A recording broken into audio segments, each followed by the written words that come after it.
Hey everybody, today we are talking about how to save money in your business. This is one of those things that is very, very important, not just necessarily saving money by efficiencies of cost cutting, but saving money and actually storing money, having cash reserves, and having that real stress relief that provides, that peace of mind that provides. And I can tell you, from where I've operated on both ends of the scale, and it seems like anytime I get comfortable, I swing it way back into uncomfortable. And what I do know is having that security, having that knowing that if you've got over here to uncomfortable, that you've got a game plan to get back to comfortable and build your reserves and get ready to have that next attack, that next opportunity to take that opportunity and run with it. That feels really, really good. The thing that doesn't feel good in business is when you're always trending the wrong direction. So today is going to be all about saving money. Now, let's get right into this.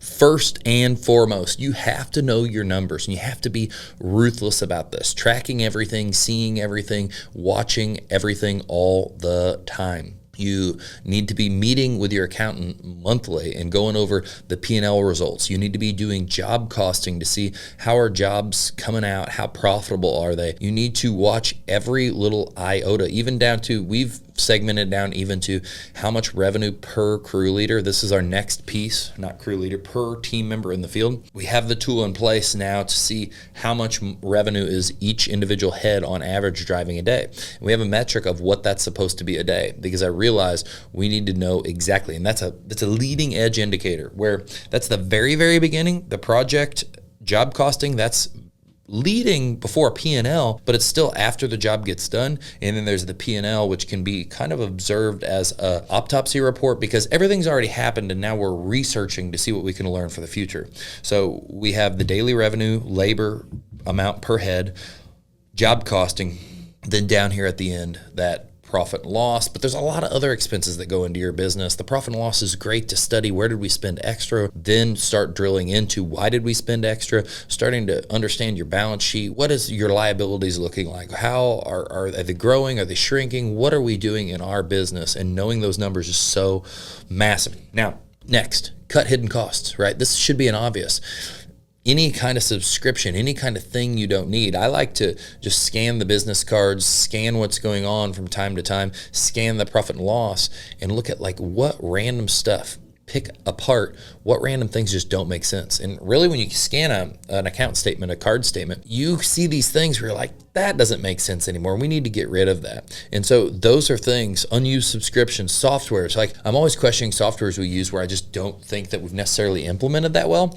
And can we get rid of that? Because what the tendency is to stack and to stack and to stack.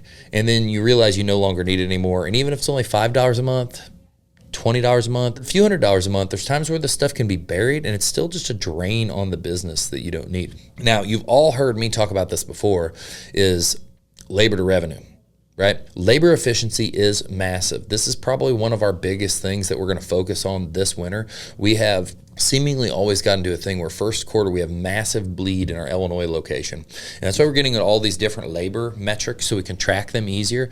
And the leading edge metrics are really, really nice. Profit and loss really sucks because you don't find it till way after the fact. Even the job costing, like you're already through things. If you could have known day one, we finished a day of work, there are problems. How do we fix it? We finished 2 days of work, there are problems. How do we fix it? Versus we got a weekend to work. Here's the labor to revenue report. Here's, everything. Knowing sooner is going to help you fix that. And keeping that tight, your labor is your biggest variable in your business. And all these things are contributing factors that help you have more profit, that help you have more money, help you save money. Even down to things like automating tasks. We are automating so many emails. We automate so many follow-ups. We automate so many processes, job scheduling information. So one, there's a seamless process all the time so that no matter what happens. And two, we save time and we take away work from someone and shift it onto a system that's automatically doing it. Next point, though, is something that I kind of go back and forth on, negotiating everything, right? If you got lighting materials, fertilizer, all these different products, negotiating with different vendors better deals. We have had vendors try to buy us back. Site one we didn't do business with for a few years because we found a vendor that had a much better price point with the same quality material. And then they circled back around, and then site one wanted our business, and they lowered their price to go below the price we were paying, and then we were back with them. But you can do the inverse. It's not all the time people are going to fight for your business. You could have them all bid and get prices from all of them, so you are shopping and finding the best price in comparable materials, so you can pass that along. One, keep more profit. Two, give a better price to your clients possibly.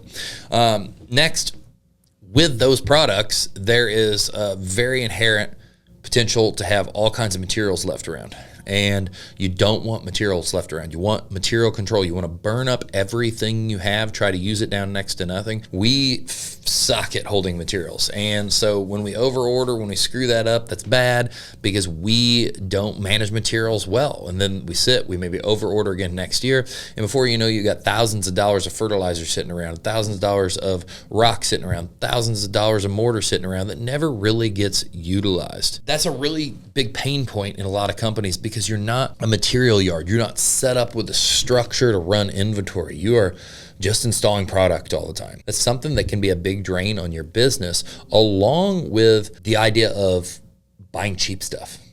I for so long wanted to buy everything cheap because I wanted the most affordable thing. But I learned this back in the day working in a body shop.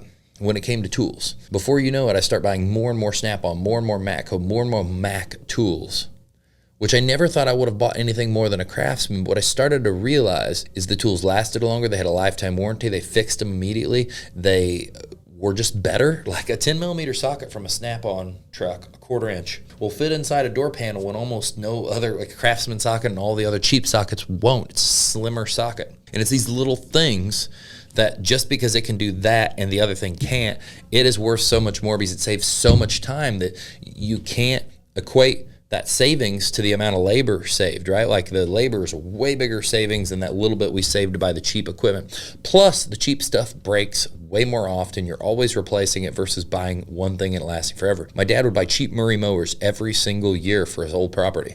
And I eventually told him, hey, dude, just buy a Skag. Just buy a commercial mower in general. Like the shop in town sold Skag. I said, buy a Skag. You buy one, you spend 10 grand, but it'll last you forever if you take care of it versus buying a $350 mower every 2 years. Forever. And maybe more. And then having to work on the thing too. And here again, with that, it's not even just the math of how many $350 mowers does it take, how many years does it take for the ROI. The ROI also has to be calculated on if your time is worth anything. The fact that you could mow the property in a third of the time alone pays back. So every hour you save there, now if you mow your property 30 times a year, you've got to say he mowed 5 acres. So if you save 2 hours 30 times a year, what is 2 times 30 times whatever you think your time is worth? So now we're 60 hours into it, 60 hours worth. If your time's worth $10 an hour, that's $600, right? Your time's worth more than that. It's probably closer to $1,200 or $5,000 an hour if you're really, really valuing your time well. So avoid cheap. Buy smart. Buy the stuff that's going to last and the things that's going to have more of a long-term fix. And finally, on the ideas of things that are going to save money, we all want to grow our business.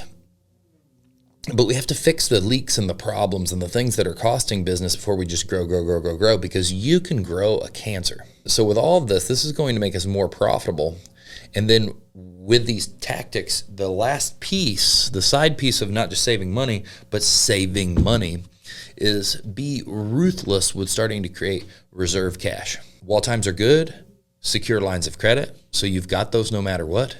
And then no matter what you're doing and how you're using those, start accruing reserve cash. If that means that, hey, I've got the goal, just set a goal. I want to have 5,000, 10,000, 20,000, 100,000. Figure out how much you need to put in each week, each month.